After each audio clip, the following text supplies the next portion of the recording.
Öncelikle son dönemde biraz bu konuda farkındalığımız da arttı işin açıkçası.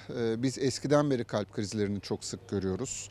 Normalde kalp damar hastalıkları, kalp krizleri bizim en sık görülen ölüm sebebimiz, özellikle gelişmiş ve gelişmekte olan ülkelerde.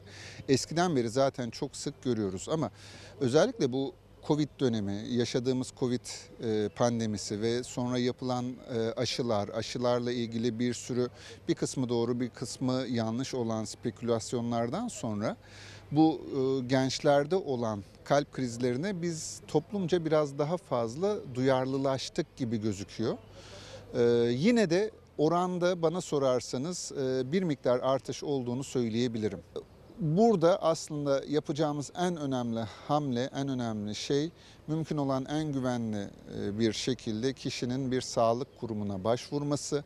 Hatta mümkünse 112'ye haber verip 112 tarafından sağlık kurumuna götürülmesi. Çünkü kalp damar tıkanıklıkları ve ani kalp hastalıklarının ani ölüm riski denen bir risk durumu söz konusudur ve burada özellikle ilk dakikalarda yapılacak müdahale, doğru müdahale hayatta kalma konusunda çok çok önemli. Kişiden kişiye değişir. Miyokard infarktüsü olarak konuşacak olursak en önemli ve en sık görülen şikayet aslında göğüs ağrısı. Göğüste duyulan, daha önceki ağrılara benzemeyen ve kişide gerçekten çok ciddi rahatsızlık uyandıran bir göğüs ağrısı. Bazıları basınç gibi, bazıları ciddi dolgunluk gibi, bazıları bunu yanma gibi tarif eder ama o ağrı sizi genel olarak bir yardım almaya götürür. Bunun yanında ani başlayan nefes darlığı, ani başlayan çarpıntılar, bunların hepsi kalp krizinde görebildiğimiz şeyler. Bazen ciddi ritim bozuklukları sırasında baygınlıklar ve ani kalp durmaları da görebiliyoruz kalp krizleri sırasında. 112 ile hastaneye gitmek çok daha emniyetli bu durumda. Kişinin o sırada araç kullanıyorsa kendi araç kullanması da çok büyük bir risk. Çünkü araç kullanırken o sırada meydana gelecek bir kalp durmasında hem kendi canı hem de trafikteki diğer kişilerin canını riske atması söz konusu olabiliyor. Biz o kadar çok çeşitli hastaya denk geliyoruz ki kalp krizi geçirip kendi araba sürerek hastaneye gelen kişiler de olabiliyor. O da işin başka tarafı. Yine bir yakınınız sizi arabayla getirdiğinde onun yanında kalp durması olayı gerçekleşecekse o an yapılabilecek müdahaleler de işin açıkçası çok değil, sınırlı. Doğru yapılan bir kalp masajı, doğru yapılan bir suni solunum o sırada kişiyi hayatta kısa bir süre tutmak için faydalı olabilir ama hiçbir şey tam teşekküllü bir kalp ya da sağlık merkezinde yapılan müdahale gibi olmaz. Öksürmek çok popüler olarak sosyal medyada bahsedilen bir durum baktığınız zaman.